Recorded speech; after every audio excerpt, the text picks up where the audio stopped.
সম্প্রতি খবর বেরিয়েছে যে টেক বিলিয়নিয়ার ব্রায়ান জনসন, যিনি অমর হওয়ার জন্য, বয়স বাড়ানোর জন্য billion billion million million dollar তিনি খরচ করছেন। তার এমন একটা রোগ ধরা পড়েছে যেটার কোনো চিকিৎসাই নেই। তো এই প্রেক্ষাপটে আমরা দেখব কিভাবে প্রাচীনকাল থেকে মানুষ বিভিন্নভাবে অমর হওয়ার চেষ্টা করেছে। প্রাচীনকাল থেকেই মানুষ যখন অঢেল সম্পদ আর বিপুল ক্ষমতার অধিকারী হয়েছে, তখন তাদের সামনে একটি সমস্যা এসে হাজির হয়েছে। সেটা হলো আমাদের নশ্বর জীবন। এই অঢেল সম্পদ আর বিপুল ক্ষমতা ফেলে একসময় পৃথিবী থেকে চলে যেতে হবে। এই কারণে আমরা দেখতে পাই মানুষের ইতিহাসের মতোই অমর হওয়ার যে প্রচেষ্টা, সেটা মানুষের ইতিহাসের মতোই প্রাচীন। কেউ বিশাল বিশাল পিরামিড তৈরি করেছেন, কেউ অমরত্বের সুধা সারা দুনিয়ায় খুঁজে বেরিয়েছেন। আবার বর্তমান যুগের বিলিয়নিয়াররা কিভাবে বয়স কমানো যায়, কিভাবে তাদের বুদ্ধিমত্তাকে সার্ভারে আপলোড করা যায় অথবা নাইট্রোজেনে ডুবিয়ে ভবিষ্যতের জন্য রেখে যাওয়া যায়, এসব চেষ্টা করছেন। তো এই যে অমর হওয়ার অথবা চিরকাল বেঁচে থাকার যে প্রচেষ্টাটা, এটার সবচেয়ে বেশি অবসেসড ছিল প্রাচীন মিশরীয়রা। মিশরীয় এই যে বিশাল বিশাল পিরামিড আমরা দেখতে পাই, সেগুলি কোনো সাধারণ স্থাপনা না। সেটা হলো অমরত্বের জগতে মানুষকে লঞ্চ করার একটা লঞ্চ প্যাড। মিশরীয়রা বিশ্বাস করত যে মানুষের আত্মার দুইটা অংশ, একটা হলো কা আর একটা হলো বা। কা হলো মানুষের জীবনী শক্তি, আর বা হলো তার যে ব্যক্তিত্ব, বুদ্ধিমত্তা, চেতনা। একটা মানুষ যখন মারা যায় তখন এই কা এবং বা শরীর থেকে বের হয়ে যায়। পরকালের অনন্ত জগতে যদি তাদেরকে আবার ফিরতে হয়, তাহলে এই যে নশ্বর দেহটা, সেটাকে রক্ষা করতে হবে। যদি এটা নষ্ট হয়ে যায়, তাহলে অনন্ত জীবনে আর এই বুদ্ধিমত্তাটা, এই যে আত্মাটা, সেটা আর যেতে পারবে না। তাদের সময়কালে তারা বিজ্ঞানের চরম উৎকর্ষ সাধন করে চেষ্টা করেছিল কিভাবে মানব শরীরকে সংরক্ষণ করা যায়। তারা কি করত, মানুষের শরীরের মৃতদেহের থেকে যেসব জিনিস সহজে পচে যেতে পারে, বুকের ভিতর, পেটের ভিতর যা আছে, সেগুলোকে বের করে ক্যানোপিক জারে সংরক্ষণ করত। আর গোটা শরীর বাকি যেটা আছে, সেটাকে এক ধরনের প্রাকৃতিক তরল লবণের মধ্যে দীর্ঘদিন ডুবিয়ে রেখে মমি করত। তারপর গজের পর গজ লিলেন কাপড় তারা সেটাকে পেঁচিয়ে মমি করে রেখে দিত। শুধু মমি করেই তারা ক্ষান্ত হয়নি, তারা বিশ্বাস করত পরকালের জগতে যাওয়ার জন্য এবং সেখানে টিকে থাকার জন্য মানুষের বিভিন্ন ধরনের বিপদ, দৈত্য, দানব এবং বিভিন্ন ধরনের পরীক্ষার মধ্য দিয়ে অনন্ত জগতে যেতে হবে। সেজন্য সেই অনন্ত জগতে যাতে সঠিকভাবে যাওয়া যায়, তারা পেপিরাসে বই লিখে গিয়েছিল, সেটা হলো বুক অফ ডেড। তারা বিশ্বাস করত অনন্ত সেই জগতে যাওয়ার জন্য মানুষকে বিভিন্ন পরীক্ষার মধ্যে দিয়ে যেতে হবে। মিশরীয়রা বিশ্বাস করত যে অনন্ত জগতে যাওয়ার জন্য সর্বশেষ পরীক্ষাটা হলো হৃৎপিণ্ডের ওজন করা। ওসাইরিস এবং আনুবিস অপেক্ষায় থাকে একজন মানুষের অনন্ত যাত্রায় যাওয়ার যেই রাস্তা, সেখানে তারা দাঁড়িয়ে আছে। মানুষের হৃৎপিণ্ডকে নিয়ে ওজন যন্ত্রে দেওয়া হয়। তারা বিশ্বাস করত প্রত্যেক মানুষের হৃৎপিণ্ডকে মাপা হবে। আনুবিসের, ওসাইরিসের যেই ওজন যন্ত্র আছে সেখানে, এর এক পাশে একজন মানুষের হৃৎপিণ্ড রাখা হবে, আর পাশে দেবী মাতের একটা হালকা পালক রাখা হবে। কোনো মানুষ যদি পাপ করে থাকে, তাহলে তার হৃৎপিণ্ডের ওজন বেশি হবে এবং সেটা নিচের দিকে নেমে যাবে। তখন একটা দৈত্য এসে সেই হৃৎপিণ্ডটা খেয়ে ফেলবে, অনন্ত জীবনে আর যেতে পারবে না। কিন্তু একজন মানুষ যদি ভালো কাজ করে, তাহলে সেই পালকের চেয়ে তার ওজন হালকা হবে, তখন তারা অনন্ত জীবনে সুখে শান্তিতে থাকবে। কিন্তু সেজন্য তাদের শরীরটা রক্ষা করা প্রয়োজন। এই কারণে ফেরাউন বা ফারাওরা বিশাল বিশাল পিরামিড নির্মাণ করেছিলেন। সেখানে তাদের শরীরকে মমি করে রাখা হতো, পরকালের জীবনে যাতে কোনো ধরনের সমস্যায় তারা না পড়েন। নানা ধরনের ধন সম্পদ এবং অন্যান্য তাদের মানুষকেও তাদের সাহায্যের জন্য মমি করে সেখানে রেখে দেওয়া হতো। প্রাচীন চীনের প্রথম অবিভক্ত সাম্রাজ্যের প্রতিষ্ঠাতা কিন শি হুয়াং মৃত্যু ভয়ে খুবই ভীত থাকতেন। তিনি পৌরাণিক অমরত্বের সুধা খোঁজার জন্য জাহাজে করে বিভিন্ন দিকে মানুষজন পাঠিয়েছিলেন, কিন্তু তার অবসেশনই তার মৃত্যুর কারণ হয়েছিল। মাত্র 49 বছর বয়সে পারদের বড়ি খেয়ে তিনি মৃত্যুবরণ করেন। তার রাজবৈদ্যরা বিশ্বাস করতেন যেই পারদের বড়ি খেলে তার অমরত্বের যেই বিষয়টা, তিনি অমর হতে পারবেন, তার শরীর অমর হবে।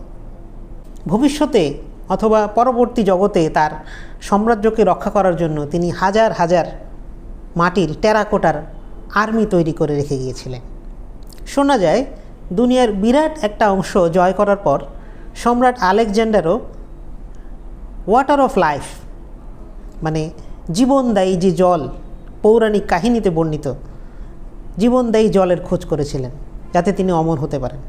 কিন্তু 32 বছর বয়সেই তার জীবনের অবসান ঘটে। 1220 সালের দিকে চেঙ্গিস খান যখন পারস্য সাম্রাজ্য এবং মধ্য এশিয়া জয় করেন তখন তার বয়স প্রায় 60-এর কাছাকাছি।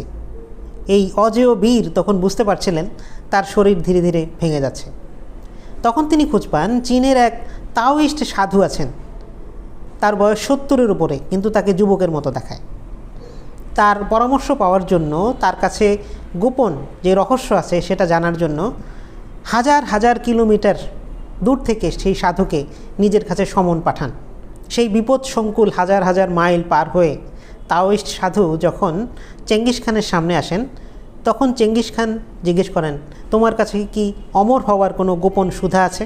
ওই সাধু সততার সাথে জবাব দেন যে সুস্থ থাকার জন্য, যুবক থাকার জন্য ধ্যান করা এবং নানা ধরনের প্রক্রিয়া আমার জানা আছে, কিন্তু সেজন্য কোনো ওষুধ আসলে দুনিয়ার কোথাও নেই।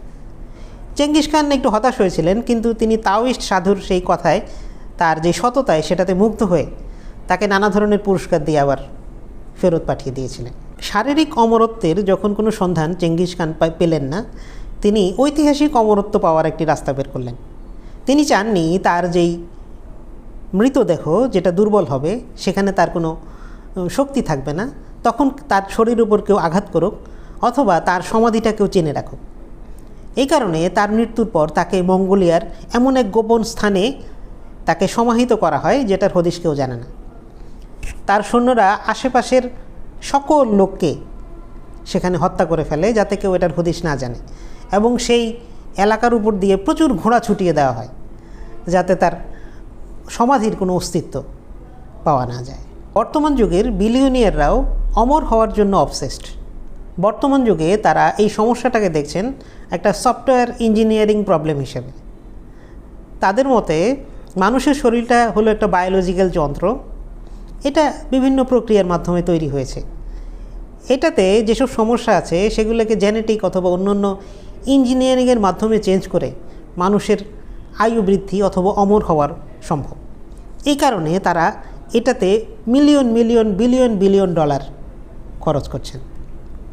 জেফ বেজোস, স্যাম অল্টম্যান, আমাদের ইলন মাস্ক, তারা সবাই এর পিছনে অনেক টাকা ঢালছেন শুধুমাত্র মানুষের আয়ু বাড়ানোর জন্য অথবা অমর হওয়ার জন্য।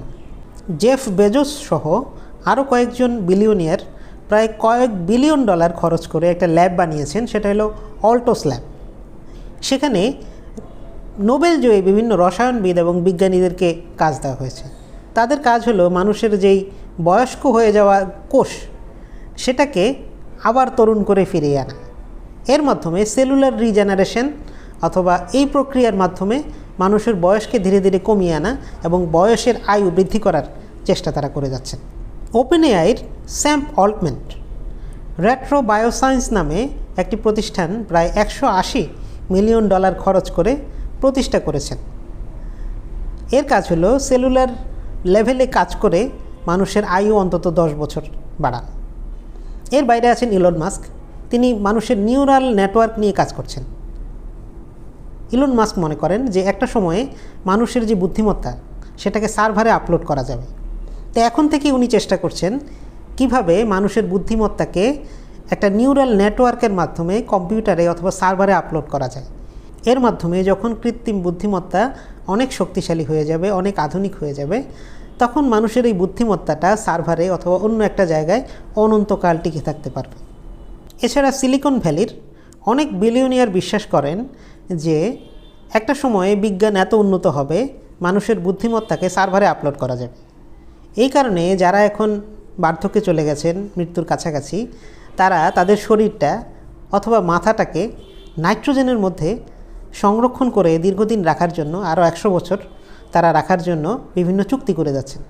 তাদের উদ্দেশ্য হলো যখন বিজ্ঞান উন্নত হবে তাদের শরীরটাকে, তাদের মস্তিষ্কটাকে আবার রিজেনারেট করে তারা বয়স বাড়াতে পারবেন, অথবা সার্ভারে থাকতে পারবেন, অথবা অমর হতে পারবেন। টেক বিলিয়নিয়ার ব্রায়ান জনসন আবার ভিন্ন রাস্তা ধরেছেন। তিনি যে প্রক্রিয়াটা অনুসরণ করছেন সেটা হলো লাইফস্টাইল বায়ো হ্যাকিং।